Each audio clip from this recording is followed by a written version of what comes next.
95% মানুষ জীবনে ৩টা ভুলের কারণে সফল হতে পারে না। মজার বিষয় কি জানেন? এই ৩টা ভুল সে সারা জীবন করে যায়, কিন্তু কখনো সে জানেও না যে এই ৩টা আসলে তার জন্য বিরাট বড় ক্ষতি বয়ে আনছে, তার সফলতার পিছনে সবচেয়ে বড় বাধা। ১ নম্বর ভুল হচ্ছে লাইফে ডিসিপ্লিন মেইনটেইন না করা। আর ২ নম্বর সবচেয়ে বড় ভুলটা হচ্ছে সঠিক এনভায়রনমেন্ট।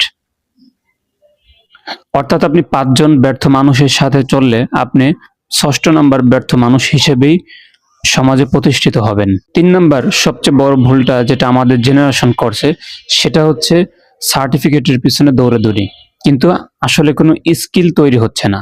অর্থাৎ আপনি ৩ নাম্বার যে ভুলটা করছেন, সেটা আপনার লাইফে আপনি কোনো স্কিল শিখছেন না, স্কিল তৈরি করছেন না, এটাই হচ্ছে সবচেয়ে বড় ভুল। বর্তমান সময়ের বড় বড় কোম্পানিগুলো যেমন গুগল, ফাইবার, ইউটিউব, ফেসবুক, এখানে কাজ করতে গেলে আপনার কোনো সার্টিফিকেট চাবে না, চাবে আপনার দক্ষতা, আপনার স্কিল। কাজেই এই ৩টা ভুল থেকে শিক্ষা নিয়ে সামনের জীবনকে আরো সুন্দর করে তুলুন।